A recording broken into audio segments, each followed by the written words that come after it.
네, 오늘 우리가 함께 살펴본 말씀은요, 시편 52편의 말씀인데요. 함께 같이 말씀 듣도록 하겠습니다.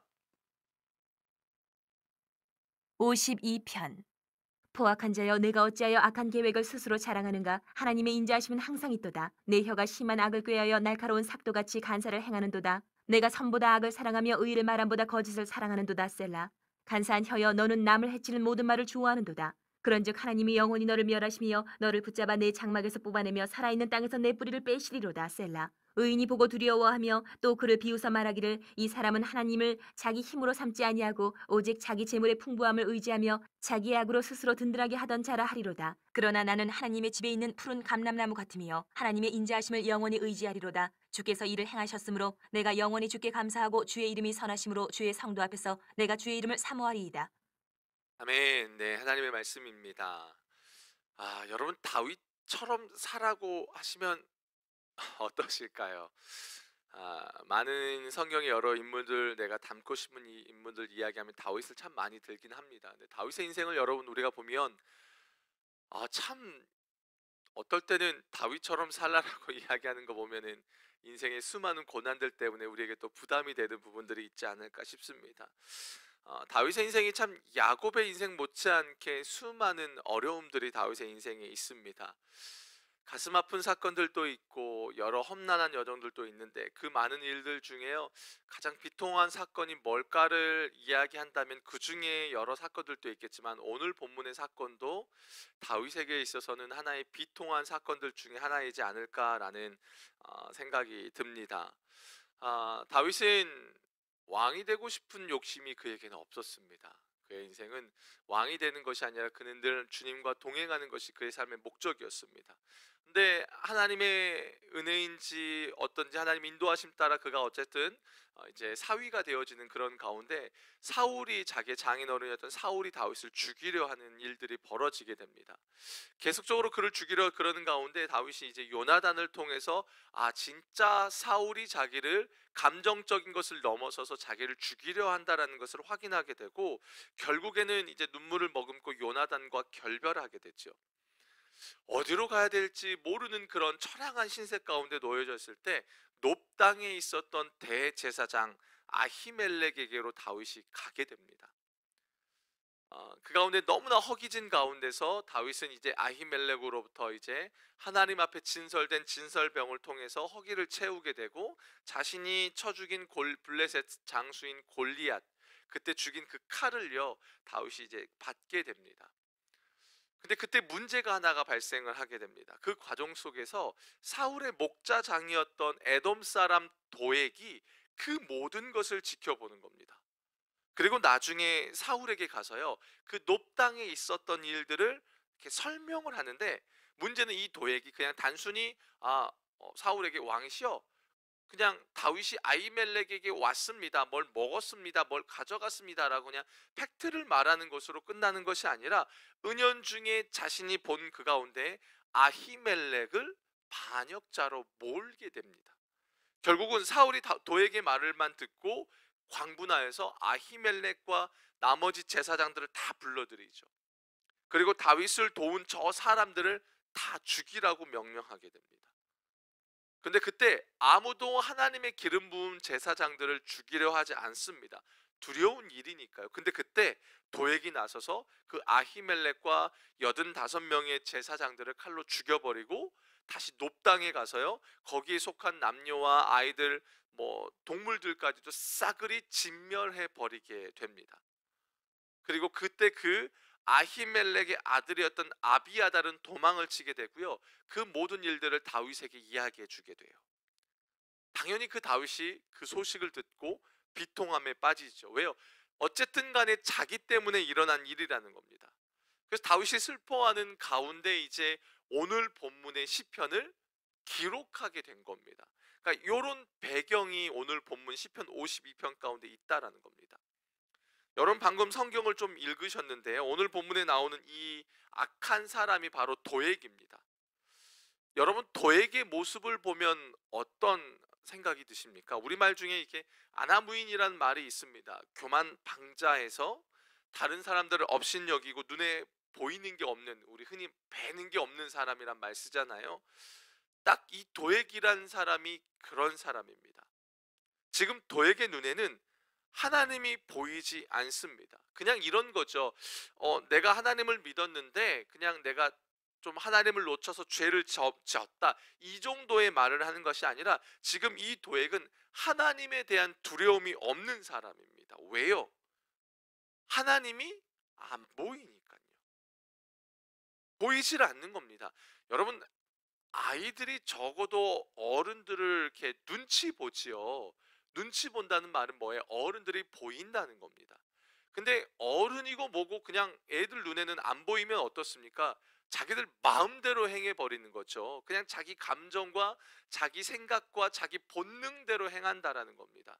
근데 아이들이 점점 자라면서 부모를 알고 어른을 알면은 그런 행동들을 제하게 되죠. 근데 지금 이런 겁니다. 도액은요, 하나님이 보여지지 않습니다. 그러니까 어떻습니까? 행하는 그 모습들이 무서운 겁니다. 그냥 눈에 뵈는 게 없는 사람처럼 하는 거예요. 자기 욕심, 자기의 승진, 자기의 명예와 자기 돈에 그런 것에 관심을 두고 행하는 사람이라는 겁니다. 우리가 보통 이렇게 뭔가 죄를 지으면 죄책감이라는 것도 있잖아요. 근데 죄책감이라는 것도 없습니다. 아주 악한 사람이죠. 1절에 보니까요. 포악한 자여 네가 어찌하여 악한 계획을 스스로 자랑하는가라고 말해요. 여기서 이 포악한 자란 말이요. 이게 되게 좋은 말이에요. 어떻게 보면요. 끼뽀르라는 말인데 이게 용사라는 말입니다. 그러니까 어떻게 보면요. 이거는 좋은 말이에요. 긍정적으로 쓰이는 말입니다. 근데 본문에는요. 역설적으로 이걸 쓰는 거예요.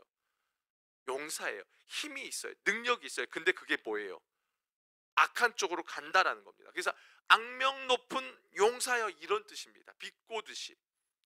그러니까 얼마나 그가 악한 사람인가를 이게 증명하는 거예요. 힘은 가졌지만 그 힘을 누군가를 돕고 하나님을 위해서 쓰는 것이 아니라 철저하게 자기 자신을 위해서 쓰는 사람이라는 겁니다. 그런 사람이에요. 굉장히 거만합니다.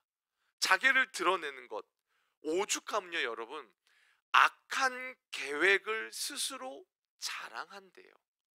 악한 계획을. 우리가 어지간하면 자기 죄를 드러낸 사람이 없잖아요. 나 누구 이렇게 할 거야 라는 그런 악한 계획을 다들 숨깁니다. 그게 본성인데요. 그걸 자랑하는 겁니다. 왜요? 이 사람의 눈에 뭐가 안 보이니까요? 하나님이 보이지 않는 겁니다. 그러니까 자기가 가진 힘을 악한 일에 사용하고 숨기지 않는 겁니다. 숨길 필요 자체가 없는 겁니다. 거기에 힘까지 가지고 있다니까 더더욱이 말할 필요가 없는 거죠. 그래서 1절부터 7절까지를 보면 그렇게 하나님이 보여지지 않는 악한 자의 모습이 지금 나타나는 거예요. 악을 자랑하고 혀가 심한 악을 꾀하여 날카로운 삭도 칼 같아요. 간사합니다. 그러니까 남을 해치는 말, 남을 죽이는 말이라면 무슨 일이든지 좋아하고 행한다라는 겁니다. 무섭죠? 말이 칼이 된다는 거예요. 여러분, 이런 사람이 여러분 주변에 있다면 어떠실 것 같습니까? 그런 사람과 저 식사 한번 같이 하실래요? 밥 한 끼 하실까요? 그 사람이 여러분에게 이야기한다면 여러분 어떨 것 같습니까? 밥이 들어올까요? 당장 체하겠죠. 당장 거절하겠죠. 이 도액의 모습을 보고 있노라면 여러분 오늘날 이 시대의 모습 같다는 생각을 들지 않습니까? 정말 파렴치한 범죄를 저지르고 뉴스에 나와서도 내가 그 사람 더 죽이지 못해서 내가 안타깝다라고 말하는 사람들도 있습니다. 그러니까 점점 이 세상이 악해져 가는 것 같습니다. 자신의 악함을 자랑합니다. 죄책감도 느끼지 못합니다. 선보다 악을 사랑하는 그 일들이 어떻게 보면 오늘날 우리가 살아가는 이 시대 가운데 이제 점점점 더 많이 나타나는 것, 그 말세지말이라고 말하는 그런 모습들이 더 많이 드러나는 것 같습니다. 왜요? 왜요? 이들에게요 하나님이 안 믿어지는 것이 아니라요 하나님이라는 존재 자체에 대해서 없다고 생각하는 겁니다. 야, 신이라는 존재가 어디 있어? 그러니까 어때요? 자기 마음대로 하는 거예요. 도액이 그런 겁니다. 사울이 제사장을 죽이라고 명령할 때요 사람들은요 이스라엘 백성들 안에 제사장은 하나님이 기름 부은 기름 부어 세운 사람이란 마음이 있습니다. 그렇기 때문에 함부로 하지 않습니다. 근데 도액은요 어떻습니까? 사울의 명령이 떨어지자마자 달려가서 제사장들을 죽입니다. 왜요? 사울에게 잘 보이고 싶어서요. 거기서 자기의 명예와 부를 취하고 싶어서요. 영적인 겁니다. 아예 하나님이 없는 겁니다. 그러면서 오늘 시편 52편 7절에 보니까요, 이 사람은 하나님을 자기 힘으로 삼지 아니하고, 힘이라는 게 우리는 의존하는 존재잖아요. 누군가를 믿고 의지해야 되는 존재인데 하나님을 힘으로 삼지 않는다는 겁니다. 오직 자기 재물의 풍부함을 의지하며, 무슨 말이에요? 돈을 사랑하고 있습니다. 돈을 의지하는 겁니다. 자기의 악으로 스스로 든든하게 했다는 겁니다. 얼마나 무서웠습니까? 하나님이고 뭐고 돈이면 다 된다는 겁니다. 오늘날 모습입니다. 그런 말도 하죠. 하나님 믿는 이내 주먹을 믿겠다라는 겁니다. 얼마나 무섭습니까? 그 결말을 모르니까 그런 거예요. 자기의 죽음의 끝이 어떻게 되는지 모르기 때문에 그들은 그런 말을 하는 겁니다. 그런데 그 가운데 다윗의 반응이 어떻습니까? 분명 다윗은 지금 도액으로 해서 굉장히 어려움에 빠져 있습니다. 그렇죠? 자기 때문에 제사장들이 죽고 무고한 사람들이 죽는 겁니다. 도시가 멸망당하는 겁니다. 여러분 같으면 어떠시겠습니까? 두렵지 않을까요? 두려움도 있지 않을까요? 이런 사람입니다. 여러분, 그 뉴스에 나오는 그 범죄자가, 요즘에 우리 그렇잖아요. 성범죄자들이 다시 출소하게 되면은 자기 지역, 자기 어느 어떤 바운더리에 오는 것만 해도 우리는 어떻습니까? 거부할 정도라는 거예요. 이들이 같이 있다면 어떨까요?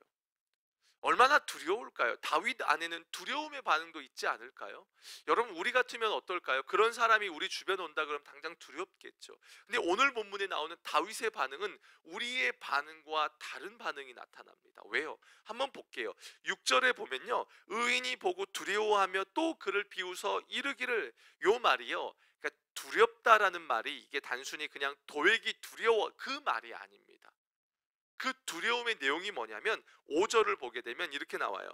그런즉 하나님이 영원히 너를 멸하시며 너를 붙잡아 네 장막에서 뽑아내며 살아있는 땅에서 내 뿌리를 빼시리로다. 지금 다윗이 두려운 게 뭐냐면 이 도액이 두려운 게 아니라요, 뭐가 두려운 거예요? 하나님의 심판이 두려운 겁니다. 그 악한 도액을 넘어뜨리고 영원히 없애버리실 그 하나님의 심판이 두려운 겁니다. 다윗의 눈에는 악한 자가 눈에 먼저 들어온 것이 아니라 그 악인을 심판하시는 하나님의 심판이 두려운 겁니다. 하나님은 인자하신 분이시죠. 사랑이 많으신 분이시죠. 그러나 하나님은 공의의 하나님이시라는 겁니다.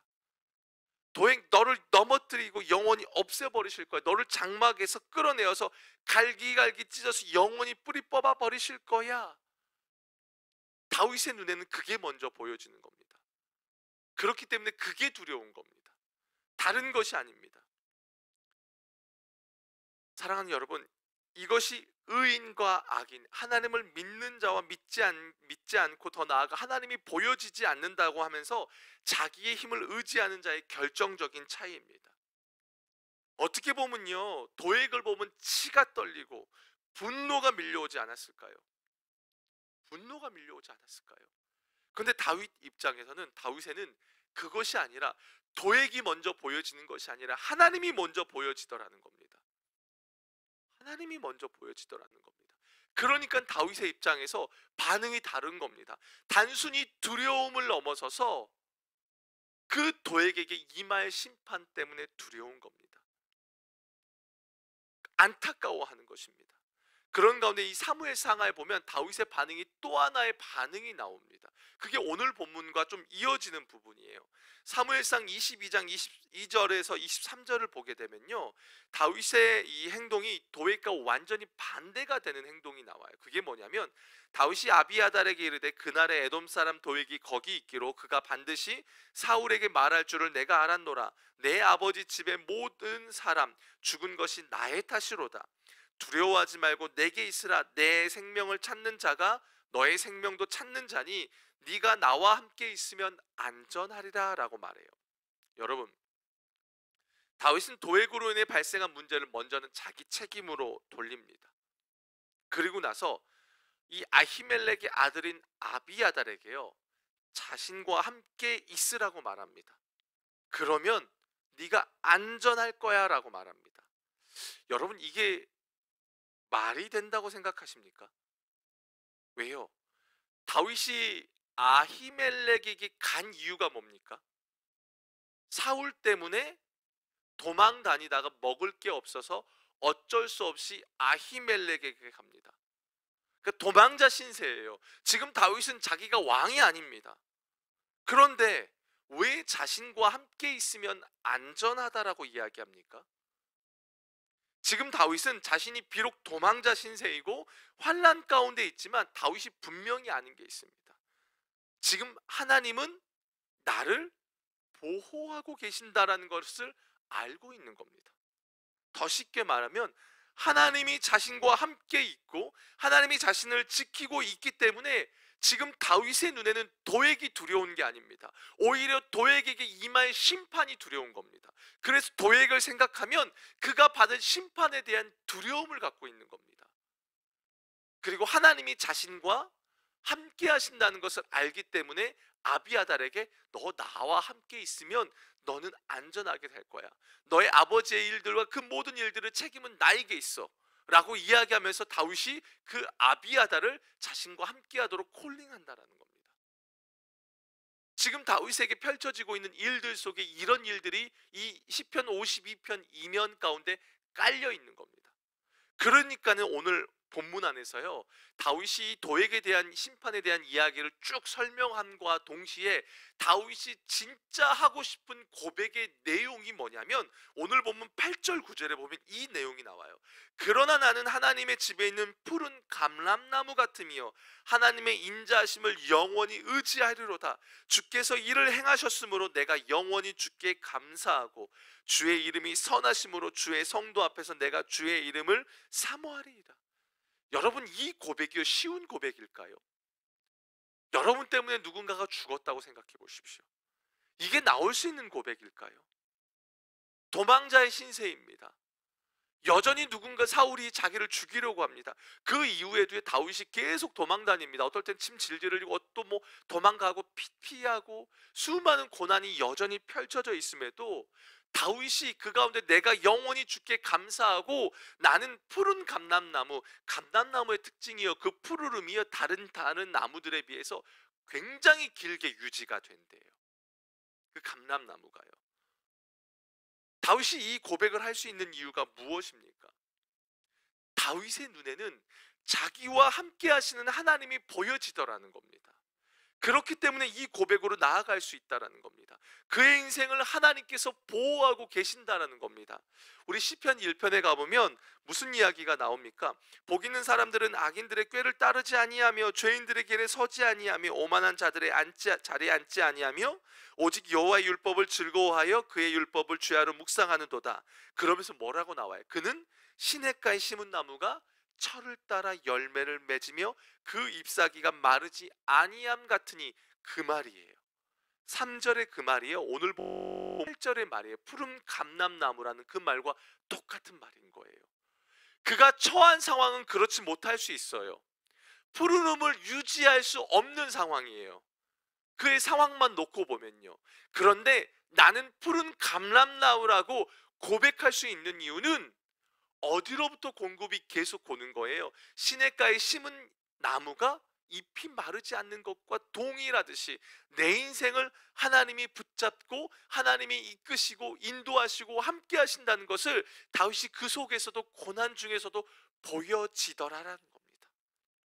사랑하는 여러분, 이것이 오늘날 우리가 고백해야 될 고백인 줄로 믿습니다.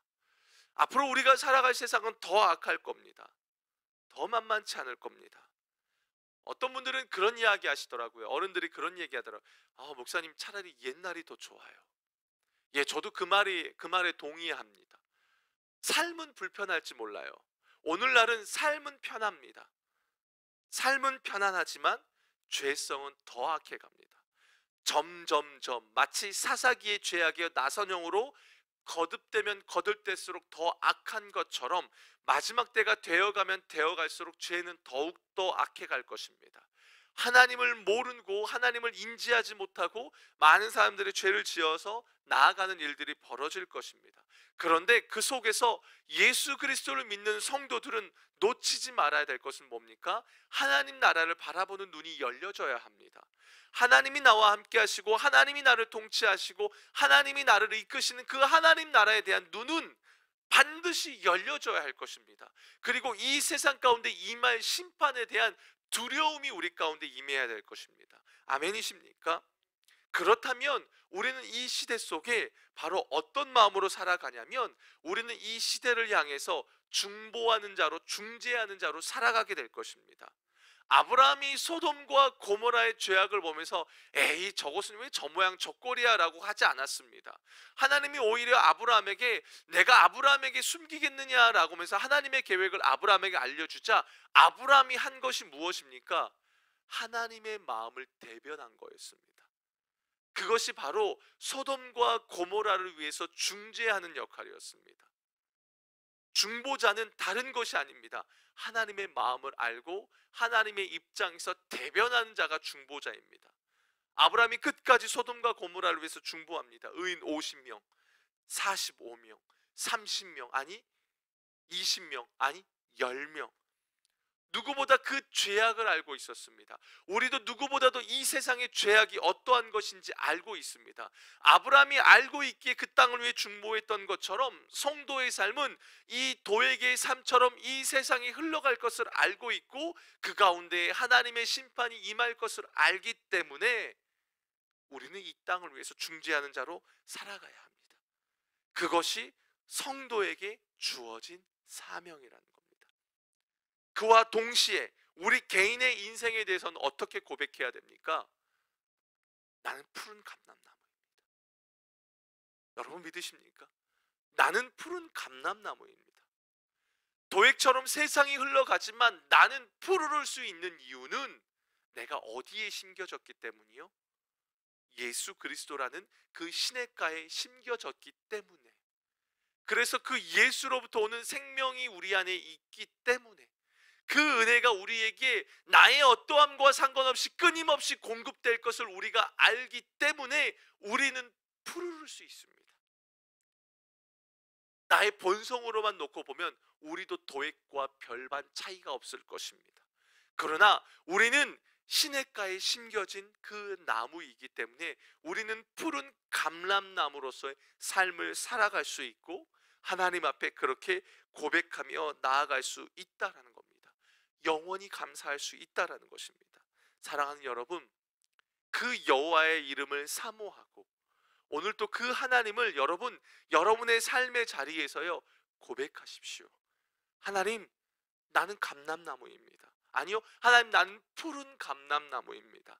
나는 주님으로 인해 내 삶의 푸르름이 묻어날 것이고 생명이 묻어날 것이고 열매를 절로 맺는 자로서 나는 살아가겠습니다. 하나님, 동시에 내가 이 땅을 향해 나는 중보하는 자로 살아가겠습니다.